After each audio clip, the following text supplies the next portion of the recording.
नमस्कार साथियों, स्वागत है आप सबका एक बार फिर से हमारी क्लास जागृति क्लासेज में। तो जैसा कि हम लोगों ने 4 से 5 क्लासेज में मौर्य काल को लगभग कंप्लीट किया, आज उसी पर हम लोग मौर्य काल पर ही क्वेश्चन करेंगे और वो क्वेश्चन होगा लगभग 25 से 30 क्वेश्चन होगा, उस पर हम लोग चर्चा करेंगे। तो लगभग 30 महत्वपूर्ण एमसीक्यूज, ये एमसीक्यूज ऐसे होंगे, आप कोई भी एग्जाम दे रहे हैं, खास तौर पर आप पीएससी दे रहे हैं, पीएससी मतलब प्रोविंशियल सिविल सर्विसेज, या इसको स्टेट पीएससी भी कहते हैं, स्टेट प्रोविंशियल सिविल सर्विसेज, मतलब कहीं का भी आप एग्जाम दे रहे हैं, यूपी पीएससी दे रहे हैं, एमपी दे रहे हैं, हरियाणा दे रहे हैं, उत्तराखंड दे रहे हैं, कहीं का भी आप दे रहे हैं एग्जाम, या छत्तीसगढ़ झारखंड कहेंगे, तो ये जो पीवाईक्यू है 30 क्वेश्चन, इससे बाहर मतलब मौर्य काल से कुछ भी नहीं है। यदि आप हमारी क्लास को नहीं पूरा किए हैं तो ये इस पूरे एमसीक्यूज को भी आप कर लेंगे तो आपकी तैयारी बहुत अच्छी हो जाएगी। आप अपने साथ खुद उत्तरों की जांच करते रहिएगा। लास्ट में हम क्वेश्चन का उत्तर दिए हैं, ठीक है, आंसर दिए हैं। ये जो टॉपिक है वो 4 टॉपिक्स में बटे हुए हैं, जैसे ऐतिहासिक स्रोत, अशोक के अभिलेख, वो 1 से लेकर फर्स्ट क्वेश्चन से लेकर 30 क्वेश्चन तक, 1 से 13 तक। महत्वपूर्ण विद्वान ग्रंथ एवं प्रशासन जो है उसको हम लोग किए हुए हैं 14 से 16। अर्थव्यवस्था, न्याय और पतन 17 से 24, और वास्तुकला और धम्म पर हम लोग 25 से 30 क्वेश्चन पर चर्चा करेंगे, ठीक है। आइए पहला क्वेश्चन क्या है, पढ़ते हैं इसको। पहला क्वेश्चन है, मौर्य काल के अध्ययन के लिए निम्नलिखित में से कौन सा अशोक पूर्व अभिलेख माना जाता है, ठीक है। अब इसको आप दिमाग में रख लीजिए, हम लोग चर्चा करते हैं, इसको बताते हैं आपको। देखिए, हमने अशोक के अभिलेख को 3 भागों में बांटा था, ठीक है। जो अशोक के अभिलेख हम लोग करवा रहे थे,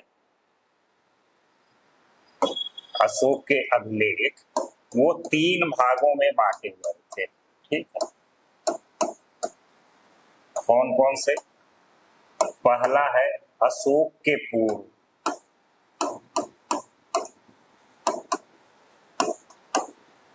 और दूसरा है अशोक कालीन।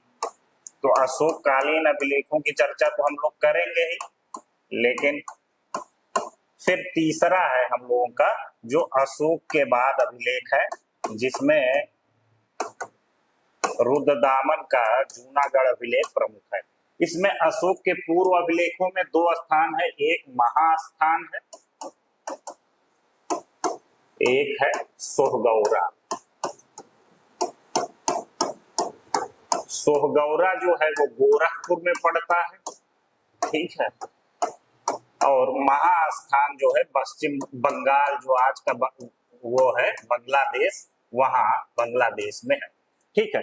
यहाँ से अकाल और अन्नागार का उदाहरण मिलता है कि जब भी अकाल आ जाते हैं तो इन 2 स्थानों पर अभिलेख मिले हैं कि यहाँ पर विशाल अन्नागार या भंडारागार का व्यवस्था की गई थी कि कोई भी अकाल से हताहत न हो या अकाल उनको ज्यादा पीड़ित न करे, ठीक है। ये 2 अभिलेख हो गए अशोक के पूर्व।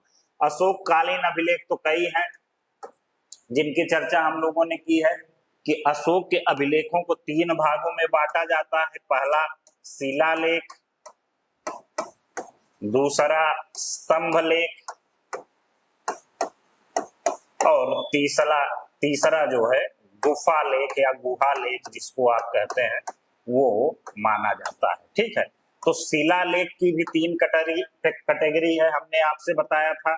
बृहद शिलालेख, फिर लघु शिलालेख, और फिर इसी के बाद आता है एक श्रृंखलाबद्ध सीरीज जो मैंने बताई थी, जिसमें दिल्ली टोपरा, दिल्ली मेरठ और लौरिया, अरेराज, प्रयाग, रामपुरवा, ये सब 6 अभिलेखों की चर्चा की थी। बृहद शिलालेख में हमने चर्चा की थी कि 8 शिलालेख मिले हुए हैं, 8 स्थानों पर मिले हुए हैं ये, जिसमें मानसेहरा, सोहगौरा और कालसी और क्या कहते हैं गिरनार, धौली, जौघड़, ये 8 स्थान रहे हैं। यहाँ प्रत्येक शिलालेख पर 14 क्या कहते हैं आदेश लिखे हुए हैं, ठीक है। 8 स्थानों से इसके बृहद शिलालेख मिले हैं जिन पर प्रत्येक पर 14 आदेश लिखे हैं, यह हमने बताया है, ठीक है। ये सारी चीजें हो गई। लघु शिलालेख में आपका जैसे मास्की, गुर्जरा, नेत्तूर, उड़े गोलम, ये सब आ जाते हैं लघु शिलालेख में। सीरीज मतलब श्रृंखलाबद्ध में मैंने बताया। स्तंभ लेख में आपके बहुत आ जाएंगे, उसकी चर्चा। शिलालेख हो गया, स्तंभ लेख और गुहा लेख। अशोक के बाद में रुद्रदामन का जूनागढ़ अभिलेख जो है वो बहुत फेमस है। रुद्रदामन का जूनागढ़ अभिलेख ये अशोक के बाद के अभिलेख हैं जो अशोक कालीन इतिहास या मौर्य कालीन इतिहास जानने का साधन है। इसके अलावा दशरथ का गुफा अभिलेख,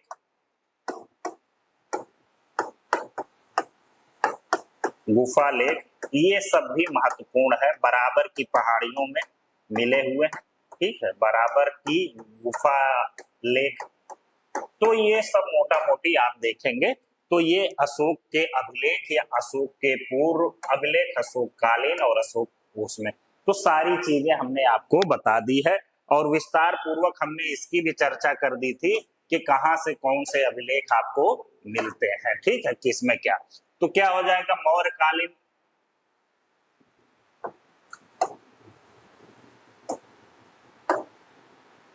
मौर्यकालीन इतिहास को जानने का जो साधन है निम्नलिखित में से कौन सा अशोक के पूर्व, तो सोहगौरा हो जाएगा, ठीक है। निगली सागर, रुम्मिनदेई, सारनाथ ये अशोक कालीन अभिलेख है, ठीक है।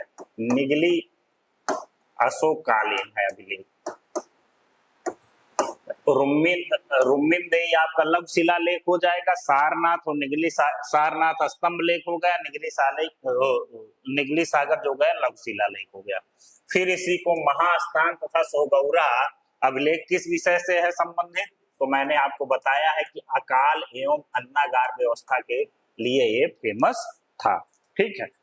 अब अशोक के बृहद शिलालेखों के संबंध में निम्नलिखित में से कौन सा कथन सही है। अभी हमने आपको बताया क्या, ये 6 स्थानों से प्राप्त है, गलत है। इनमें 10 आदेश, गलत है। 14 आदेश है। ये केवल बिहार से प्राप्त हुए हैं, तो गलत है। सासाराम से प्राप्त हुआ है यद्यपि, लेकिन बिहार से केवल नहीं। ये 8 स्थानों से प्राप्त हुए हैं, ये प्रत्येक पर 14 आदेश है, ठीक है। ये आंसर हो जाएगा। अशोक ने पशु बलि एवं पशुवध के निषेध की जो उल्लेख किया है किस बृहद शिलालेख में है, बृहद शिलालेख कौन सा आदेश है उसका, तो क्या हो जाएगा, प्रथम आदेश हो जाएगा। हमने इसकी चर्चा आपसे की है, ठीक है। क्लियर हो रहा है, सारी चीजें आ रही हैं आपको। तो इस प्रश्न को पढ़िए, धम्म महामात्रों की नियुक्ति का उल्लेख अशोक के किस अभिलेख में मिलता है, ठीक है। तो पंचम में धम्म महामात्रों का उल्लेख हमको मिलता है। युक्त, राजुक और प्रादेशिक नाम था इनका। आप कोई भी एग्जाम देते हैं इन नामों का उल्लेख मिलेगा, आप इसको रट लीजिए और पढ़ लीजिए, ठीक। फिर अशोक के किस शिलालेख में कलिंग युद्ध का वर्णन तथा धम्म विजय की गई। बहुत ही मोस्ट इंपॉर्टेंट क्वेश्चन है, चाहे यूपीपीसीएस हो, चाहे यूपीएससी हो, चाहे कोई भी वनडे एग्जाम हो, वहां से सवाल आपको देखने को मिलेंगे। त्रयोदश मतलब 13वां अभिलेख जो है अशोक का, यहाँ से आपको मिलता है, ठीक। जौगढ़ तथा धौली के पृथक शिलालेखों का प्रमुख उद्देश्य। जौगढ़ तथा धौली कहाँ है, किस जगह है, तो उड़ीसा जो प्रांत है हमारा, वहां पर जौगढ़ तथा धौली ये 2 पृथक शिलालेख मिले हैं। इसमें से क्या उल्लेख मिलता है, बौद्ध धर्म का प्रचार करना, तो ये तो था ही।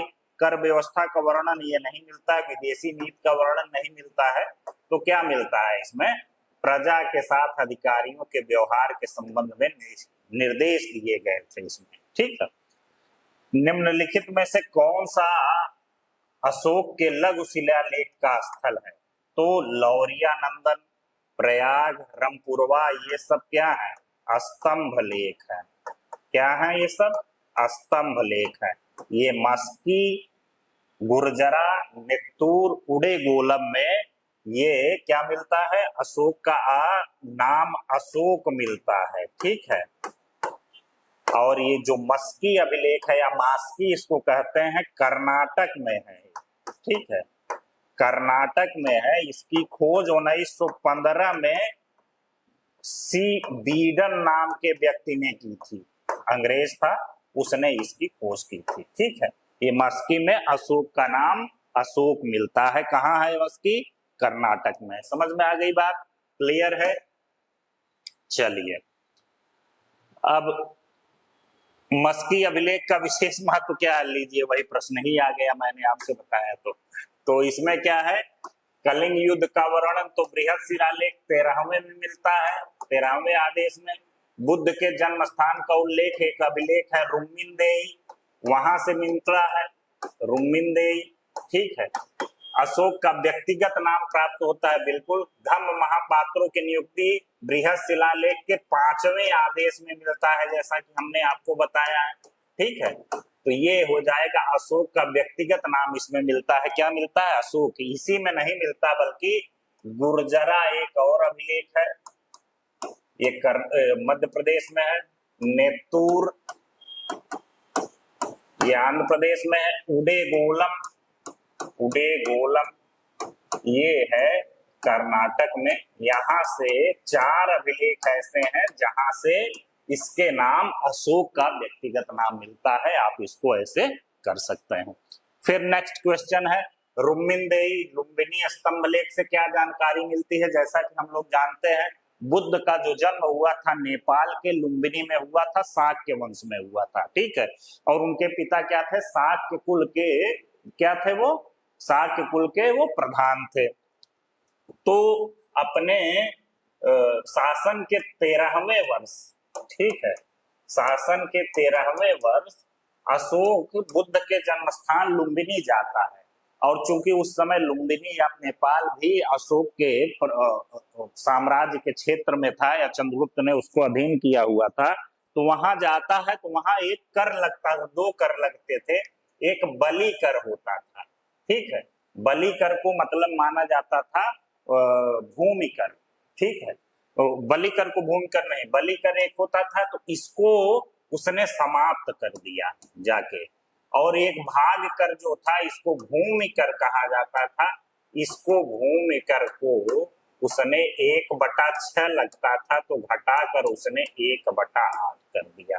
मतलब उसकी सीमा किस लिए किया कि लुम्बिनी में गौतम बुद्ध का जन्म हुआ था, रुम्मिनदेई में, और उनसे ये बहुत ही प्रभावित होता है और अपने को समर्पित करता है। अपनी शुभेच्छा में उसने इसको कम कर दिया था। फिर क्वेश्चन है अशोक के अधिकांश अभिलेख किस भाषा एवं लिपि में है? तो देखिए, अशोक के अधिकांश अभिलेख जो है, भाषा जो है उसकी है पाली, और लिपि है ब्राह्मी। लेकिन लिपियां 4 लिपियों का प्रयोग हुआ था। मैंने कल भी आपसे बताया था। ब्राह्मी के बाद खरोष्ठी, खरोष्ठी में जो सोहगौरा और मानसेहरा अभिलेख है, खरोष्ठी लिपि में लिखे जाते हैं। एक अभिलेख है ग्रीक, फिर अरामाइक कहते हैं। ठीक, ये 4 लिपियां हैं। भाषा केवल पाली है। ठीक, तो पाली एवं ब्राह्मी हो जाएगी। शाहबाजगढ़ी और मानसेहरा अशोक की किस लिपि में है? तो ये खरोष्ठी, अभी हमने आपको बताया है, खरोष्ठी लिपि में। ठीक है, तो ये सारी चीजें क्लियर हो रहा है आप लोगों का। सारा रिवीजन हो जाएगा, इससे कोई भी सवाल आपका नहीं छूटेगा। अब क्वेश्चन क्या है? क्वेश्चन है अशोक के अभिलेखों में सर्वप्रथम किस विद्वान ने पढ़ा था? तो हमने इसको कई बार बताया था कि जेम्स प्रिंसप है। जेम्स प्रिंसप ने 1839 में अशोक के अभिलेखों को पढ़ा और कहा कि मौर्य काल का इतिहास में केवल अशोक के अभिलेखों के आधार पर ही लिख सकता हूँ। ठीक है, तो विलियम जोन्स नहीं है, ये एशियाटिक सोसाइटी थी, उसके संस्थापक थे। कनिंघम पुरातत्व के अध्यक्ष थे, भारतीय पुरातत्व के। जॉन मार्शल के नेतृत्व में सिंधु घाटी सभ्यता का खुदाई हुई थी। दयाराम साहनी और जॉन मार्शल, दयाराम साहनी और और जॉन मार्शल और राखलदास बनर्जी। अर्थशास्त्र के रचयिता कौन थे? बहुत इंपॉर्टेंट सवाल है, ठीक है। तो आइए अर्थशास्त्र के बारे में थोड़ा चर्चा करते हैं। अर्थशास्त्र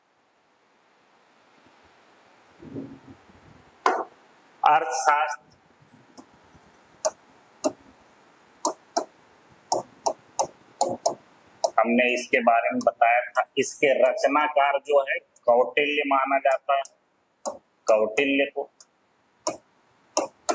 कौटिल्य का दूसरा नाम चाणक्य भी था और एक नाम कौटिल्य का विष्णुगुप्त भी मिलता है। ये सब सवाल पूछा गया है। यदि आप किसी भी परीक्षा की तैयारी कर रहे हैं तो इसको आप लिख लीजिए, रट लीजिए। तो इन्होंने लगभग 350 BC ऐसा उल्लेख मिलता है, 350 BC से 320 BC के बीच में इस किताब की रचना की, ठीक है। इस किताब को इन्होंने मूलतः राजनीति, प्रशासन, राजा के कर्तव्य और कूटनीति पर लिखा, ठीक है। जब भी आपसे सवाल आए तो ये जान लीजिए किस पर ये किताब लिखा गया। राजनीति पर लिखा, जिसमें राजा भी आ जाएगा, प्रशासन और कूटनीति पर लिखा। इस किताब में कुल 15 अधिकरण हैं। 15 अधिकरण। अधिकरण का मतलब पार्ट,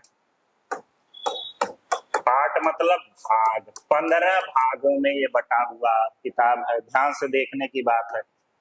इस किताब में कुछ 180 प्रकरण है। प्रकरण का मतलब होता है चैप्टर, ठीक है। इस किताब में लगभग 6000 श्लोक हैं।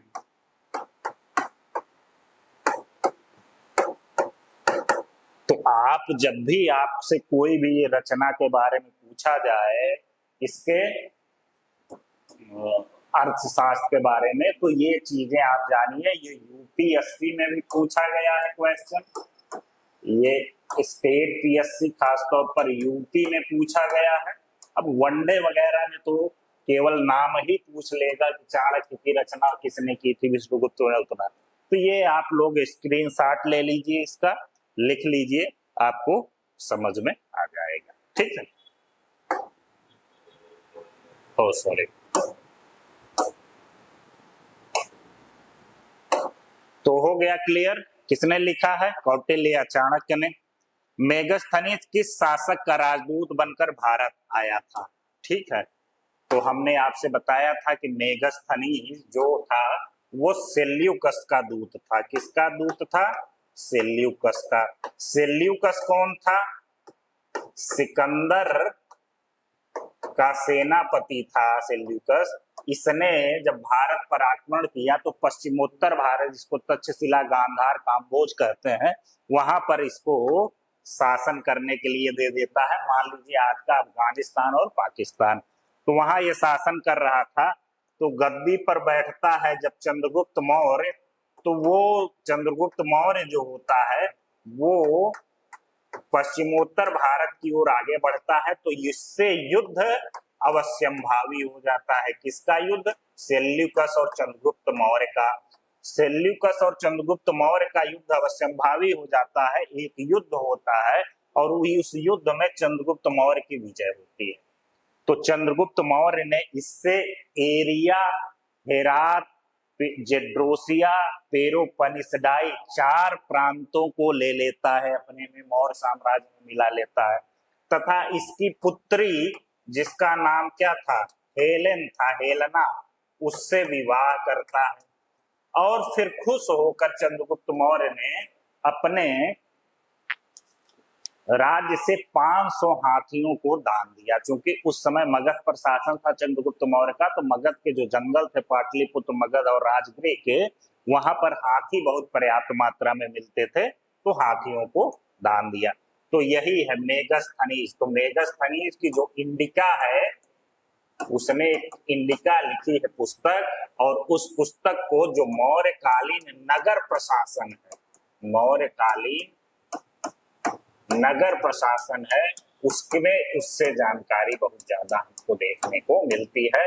और ये बताया है पूरे नगर को 30 सदस्यों द्वारा 6 समितियों में बांटा गया, ठीक है, और 5-5 सदस्य प्रत्येक समिति में होते हैं। यद्यपि इंडिका आज अपने मूल रूप में नहीं है, लेकिन इसके जो जितने भी प्लिनी, टालमी, डियोडोटस और जो भी स्ट्रेबो वगैरह है, सब उनके संकलन से इसके बारे में जानकारी हमको मिलती है। तो चैप्टर आपको समझ में आ गया क्या है, ठीक है। तो सेल्यूकस निकेटर निम्नलिखित में से कौन सा युग्म सही सुमेलित है? तो ये हमने आपको क्या बताया था, अध्यक्ष बताए थे। हमने बताया था जो मौर्य प्रशासन था वो काफी विशाल प्रशासन था, ठीक है। कैसा प्रशासन था? काफी विशाल प्रशासन था। उस प्रशासन में कुछ अधिकारी जो तीर्थ कहलाते थे, तीर्थ मतलब जिनको सर्वोच्च अधिकारी कहा जाता था, वो होते थे, ठीक है। और इन्हीं सर्वोच्च अधिकारी में 2 अधिकारी थे जिनका नाम था समाहर्ता और सन्निधाता, ठीक है। समाहर्ता मतलब टैक्स कलेक्टर, जो कर के राजस्व को संग्रह करने वाला अधिकारी होता था, उसको क्या कहते थे? समाहर्ता। मतलब टैक्स इंपोज करते थे राजा और उसको कलेक्शन का काम जो करता था वो समाहर्ता था।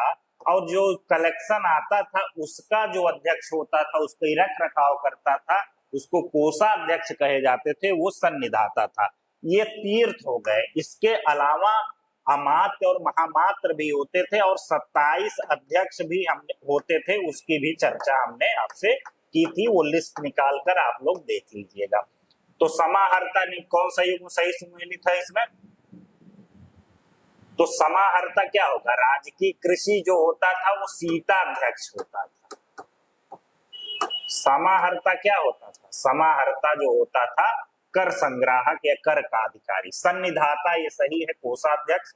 सीताध्यक्ष राजकीय कृषि होता था, जो ये मैंने बताया। आकरा अध्यक्ष जो होता था वो खनन विभाग का अध्यक्ष होता था, खनन विभाग का।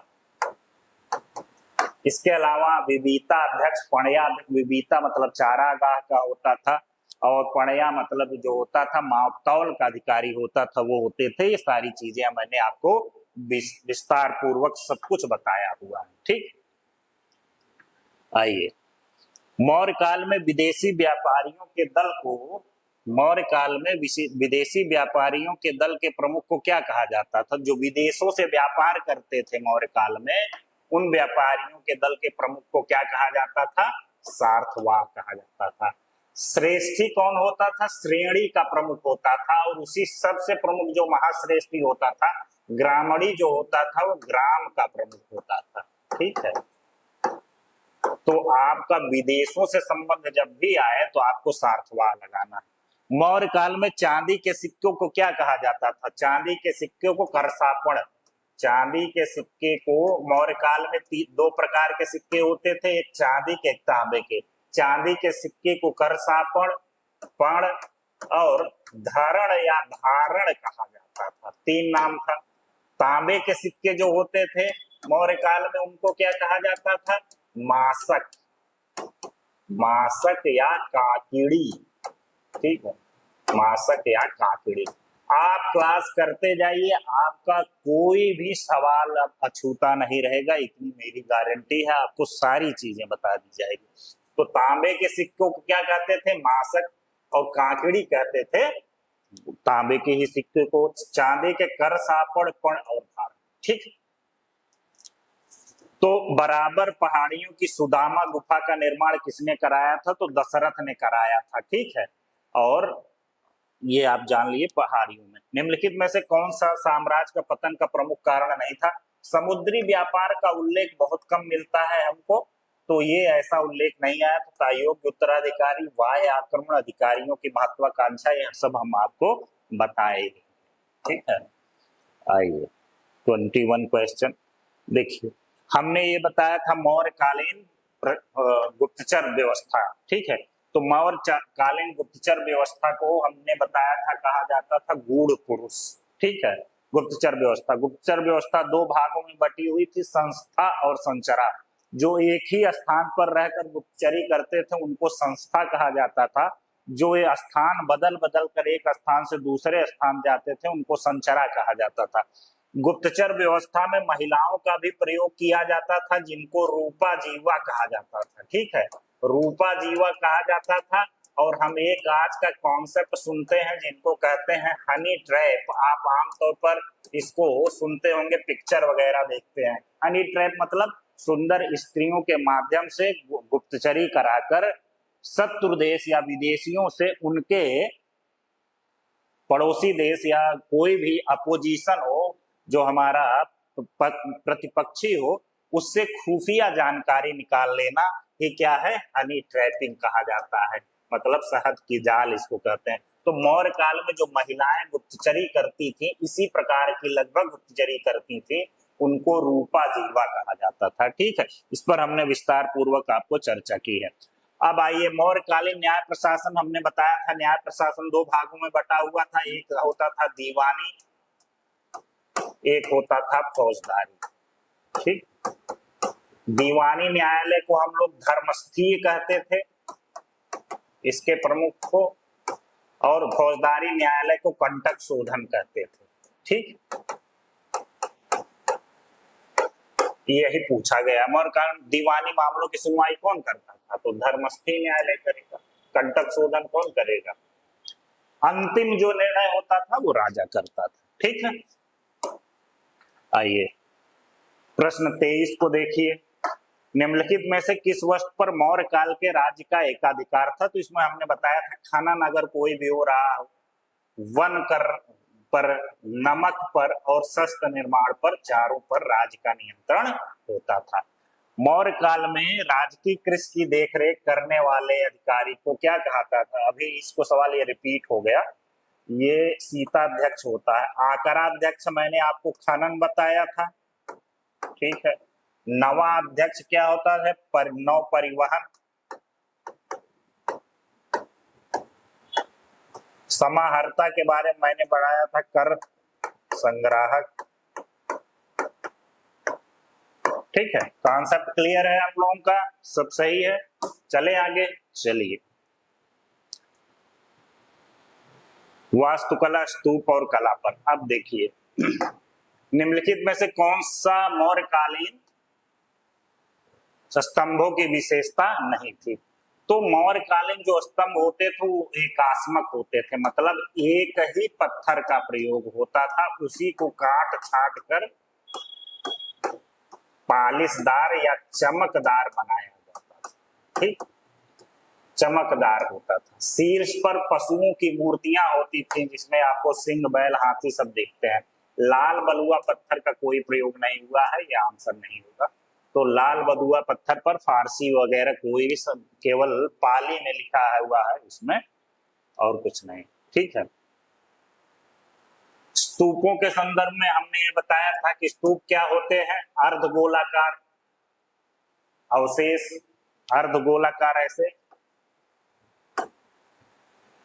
तो स्तूप चार भाग में बटे होते, शारीरिक, पारिभौगिक, उद्देशिक और पूजार्थक। ठीक है, बुद्ध के शारीरिक अवशेषों पर निर्मित तो शारीरिक उद्देश्य। पारिभौगिक क्या होता था, पारिभौगिक जो होता था, बुद्ध ने कुछ अपना पात्र या उनके द्वारा उपयोग की गई वस्तुओं पर होता था। उद्देशिक का मतलब ये होता था बुद्ध ने जो उपदेश दिया था उनके स्थान पर। पूजार्थक मतलब होता था जो बुद्ध के या उनके शिष्यों के लिए बनाया गया होता था, उसको पूजार्थक करते। तो ए आंसर इसका हो जाएगा। निम्नलिखित में से किस गुफा का निर्माण अशोक के पौत्र दशरथ के काल में हुआ था? तो सुदामा गुफा हमने आपको बताया ही। ठीक है, मौर्यकालीन यक्ष में यक्षणी की मूर्तियां किस सामग्री से निर्मित थी? तो पत्थर और मिट्टी।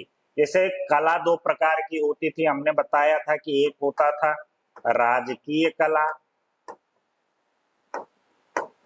और एक लोक कला, मैंने आपको बताया था। तो राजकीय कला में तो आ जाएगा आपका राजप्रसाद और मूर्ति कला वगैरह सब। मूर्ति कला में ही एक लोक कला था जिसमें यक्ष यक्षणी की मूर्तियां बनाई गई हैं, कई मिली हुई हैं, और मिट्टी के बर्तन वगैरह सारी चीजें इसमें देखने को मिलते हैं। इसको भी हम लोग विस्तार से चर्चा किए हैं, क्लास आप देखेंगे तो आपका क्लियर हो जाएगा।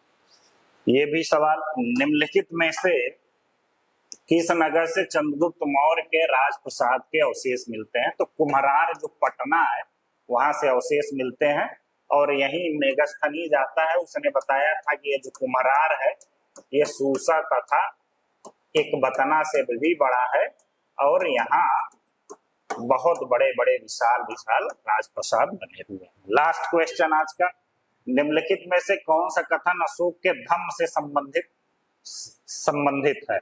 तो यह केवल बौद्ध धर्म के अनुयायियों के लिए बनाया गया था, तो हमने आपको अशोक के धम्म के बारे में बताया ही था। अपासिनवे बहुकयाने दया दाने सचे सोचे माधवे साधवे चयत। उसने सभी धर्मों का जो मेन चीज है, जो सहिष्णुता है, समाहार है, सद्भाव है, प्रेम है, त्याग है, सेवा है, अहिंसा है, गुरुजनों का सेवा मान रखना, माता पिता की आज्ञा मानना, सेवा करना, सब कुछ क्या दिखा है, मतलब एक कोड ऑफ कंडक्ट बनाया था सभी धर्मों के लिए।